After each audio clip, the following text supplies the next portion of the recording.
Bapak Ibu yang dikasihi Tuhan kita Yesus Kristus, kita memasuki minggu keempat sesudah Paskah.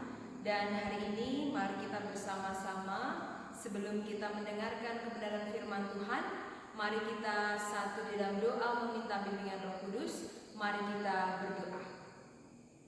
Ya Bapa dalam kerajaan surga, Engkau Allah yang mengasihi kami. Engkau Allah yang telah memberikan anugerah dalam kehidupan kami dari pagi. Engkau bangunkan kami ya Tuhan.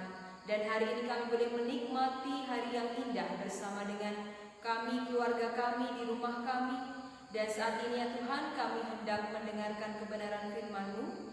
Biarkanlah Engkau Allah yang menguasai diri kami dengan Roh Kudus-Mu, sehingga kami tidak tersesat dalam pikiran kami sendiri, namun kami senantiasa dibimbing oleh Roh Kudus untuk kami mampu mengerti dan memahami setiap firman Tuhan.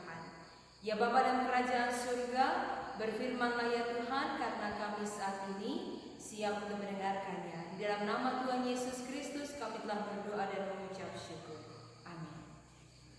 Bapak Ibu yang dikasihi Tuhan kita Yesus Kristus, pembacaan kita pada hari ini terambil dari kitab Imamat pasal 1 ayat yang ke-1 sampai ke-9. Dan oleh karena itu marilah kita berdiri untuk mendengar firman Tuhan. Haleluya.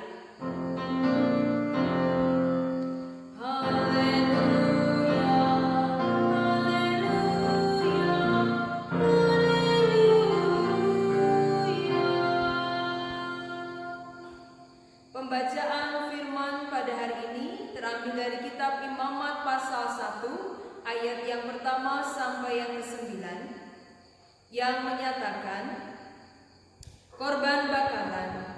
Tuhan memanggil Musa dan berfirman kepadanya dari dalam kemah pertemuan, berbicaralah kepada orang Israel dan katakan kepada mereka, apabila seseorang di antaramu hendak mempersembahkan persembahan kepada Tuhan, haruslah persembahanmu yang kamu persembahkan itu dari ternak, yakni dari lembu sapi atau dari kambing domba.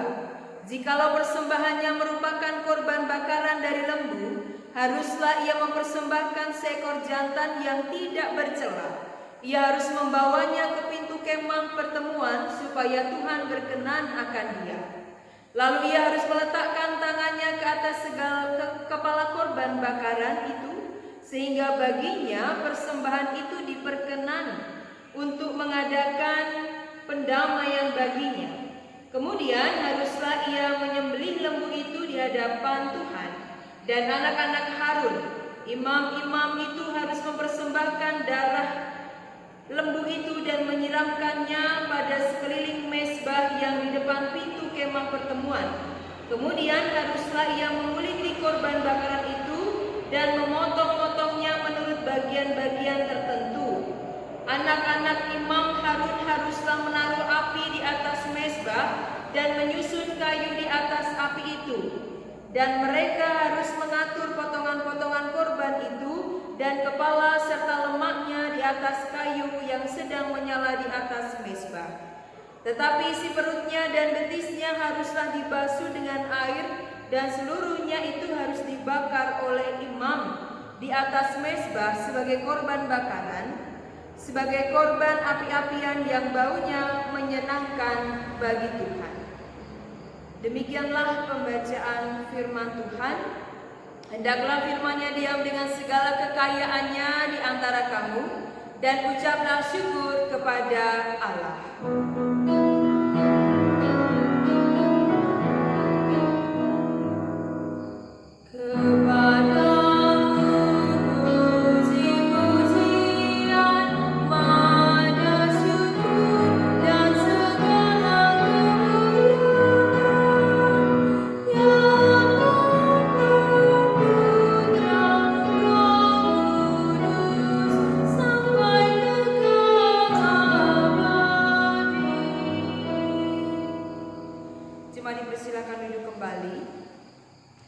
Shalom Bapak Ibu yang dikasihi Tuhan kita Yesus Kristus.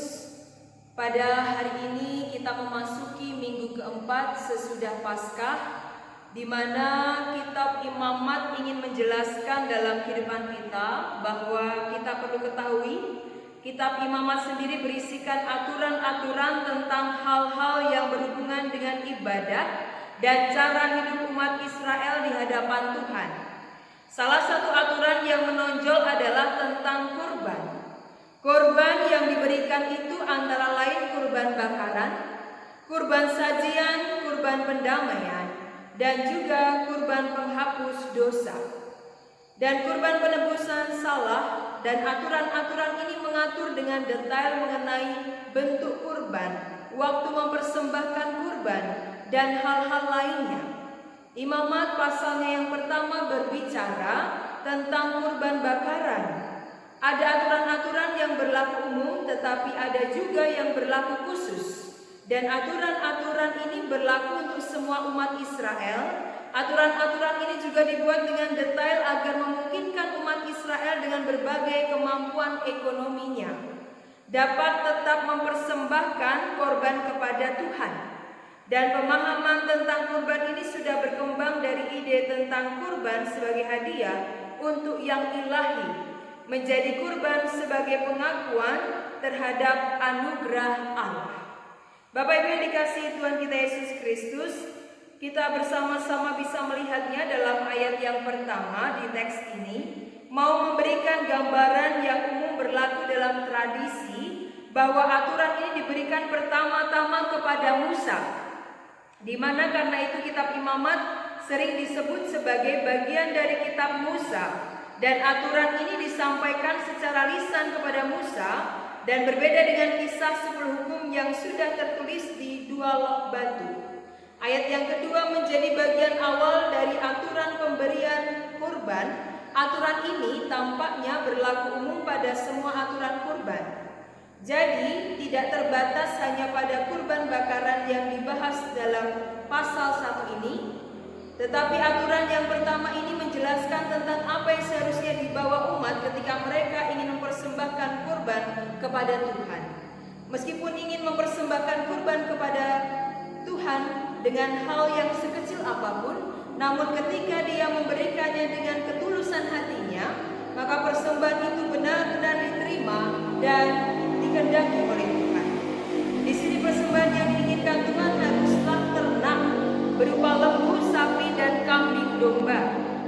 Dan dalam bacaan kita, terkhususnya di ayat yang ketiga juga memperlihatkan bukan hanya bentuk kurban yang ditekankan, tetapi kualitas kurban itu sendiri harus benar-benar yang terbaik untuk Tuhan. Kemudian di ayat yang keempat sampai ke-9 berbicara tentang tata cara menyerahkan proses sampai dengan mempersembahkan kurban ini kepada Tuhan. Mengemukakan salah satu hal yang berulang-ulang disebutkan dalam tata cara penyerahan kurban. Dan dalam bacaan kita, terkhususnya di ayat yang ke-9 sebagai penutupnya, merupakan bagian dengan menegaskan bahwa kurban ini harus diolah sesuai aturan yang ada agar menjadi kurban yang baunya menyenangkan bagi Tuhan. Dengan kata lain, akhir dari seluruh proses ini adalah menyenangkan hati Tuhan. Bapak Ibu yang dikasihi Tuhan kita Yesus Kristus, ketika kita berada dalam kondisi yang saat ini membuat kita mungkin secara perekonomian kita mempunyai batasan-batasan, seperti contohnya saja yang tadinya kita mungkin punya pendapatan yang begitu banyak, tapi karena ada pandemi COVID-19 ini pendapatan kita justru berkurang. Dan itu akan mempengaruhi bagaimana cara kita bersyukur kepada Tuhan. Terkadang apa yang kita berikan kepada Tuhan sesuai dengan apa yang kita punyai. Dan mari kita belajar dalam bacaan kita saat ini bagaimana pada saat itu mereka harus mempersembahkan kurban yang terbaik bagi Tuhan. Dan kurban yang terbaik itu tidak hanya tidak cacat, tidak sakit, binatang yang dikorbankan, tetapi juga dalam proses pemberiannya juga harus melewati proses-proses yang juga diharapkan Tuhan dilewati dengan sebaik mungkin. Nah, sama dengan kita saat ini, dalam kondisi kita saat ini, apakah kita juga mengurangi proses kita memberikan diri kita persembahan yang terbaik bagi Tuhan? Apakah karena kita di rumah saja, karena perekonomian kita mulai lemah? Apakah kita juga mulai tidak bersemangat untuk datang kepada Tuhan dan mempersembahkan diri kita yang terbaik bagi Tuhan? Mari saya dan Bapak Ibu sekalian, kita mengoreksi diri kita. Sudahkah kita tetap memberikan persembahan yang terbaik bagi Tuhan?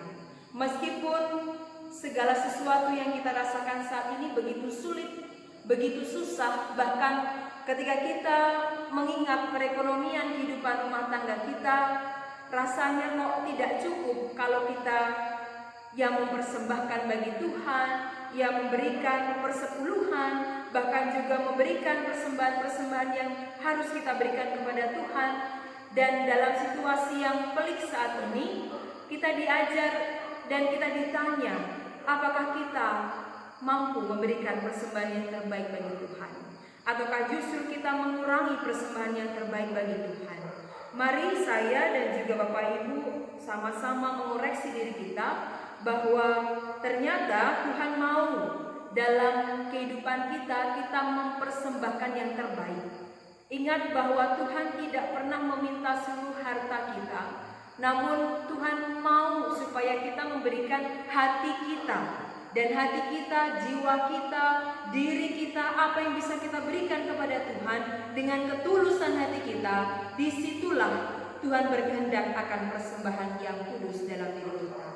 Oleh karena itu, kitab Imamat ini ingin menjelaskan secara keseluruhan bahwa pedoman persembahan korban ini disebabkan tentang pembicaraan tentang pengabdian yang penuh kepada Tuhan. Jadi artinya bahwa mempersembahkan yang terbaik bagi Tuhan itu punya hubungan bagaimana kita mengabdikan diri kepada Tuhan. Sudahkah kita sebagai pelayan-pelayan Tuhan memberi diri untuk melayani dengan baik? Sudahkah kita sebagai jemaat Tuhan memberikan diri kita dalam setiap ibadah-ibadah yang harus kita lakukan meski di rumah saja? Sudahkah kita melakukannya itu dengan baik? Sudahkah kita mempersiapkan anggota keluarga kita untuk bersama-sama beribadah di rumah saja? Dan apakah kita sudah memberikan itu dengan ketulusan hati kita? Ataukah dengan bersungut-sungut? Ataukah dengan berhitung-hitung? Oh Tuhan, nanti saja ibadahnya. Oh Tuhan, besok saja ibadahnya. Jangan sampai kita memberikan persembahan yang tidak baik kepada Tuhan. Namun berikan apa itu yang kita punya, yang bisa kita berikan kepada Tuhan dengan segenap hati kita. Persembahan itu harus dibawa kepada Tuhan dan tujuannya harus menyenangkan Tuhan. Pada akhirnya persembahan yang kita berikan, segala sesuatu yang kita berikan, baik waktu kita, baik harta kita, baik tenaga kita, bahkan seluruh pelayanan kita, pada intinya dan pada akhirnya untuk menyenangkan hati Tuhan. Oleh karena itu, melalui firman Tuhan ini kita kembali diingatkan bahwa berikanlah hasil keringat kita yang terbaik bagi Tuhan. Hasil dari kerja keras kita, hasil dari apa yang Tuhan berikan, berkat-berkat yang Tuhan berikan setiap harinya, mari kita berikan kepada Tuhan. Berkat tidak hanya dihitung lewat uang, lewat harta, lewat benda, tetapi berkat juga lewat tenaga dan apa yang bisa kita berikan kepada Tuhan. Mari bersama kita melakukan setiap firman Tuhan dalam kehidupan kita sehari-hari, meski dalam kondisi yang tidak menyenangkan sekalipun, namun Tuhan tetap ingin kita memberikan persembahan yang terbaik bagi Tuhan. Kiranya firman Tuhan pada hari ini memberikan kita peringatan untuk kita semakin baik lagi di dalam Tuhan dan kita menjadi pribadi yang siap mempersembahkan yang terbaik bagi Tuhan sebagai tanda bahwa kita sudah memberikan hasil keringat kita yang terbaik untuk Tuhan. Tuhan memberkati setiap persembahan kita dan Tuhan memberkati setiap apa saja yang Tuhan berikan dalam kehidupan kita, kita harus mensyukurinya. Kiranya firman Tuhan boleh menjadi kekuatan bagi kehidupan kita sehari-hari. Kita akan masuk dalam saat teduh sejenak. Kita akan merespon firman Tuhan di dalam Kidung Jemaat 367 baik yang pertama, kelima, dan yang keenam, padamu Tuhan dan Allah.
Jemaat, mari berdiri, mari silakan berdiri untuk bersama semua orang percaya.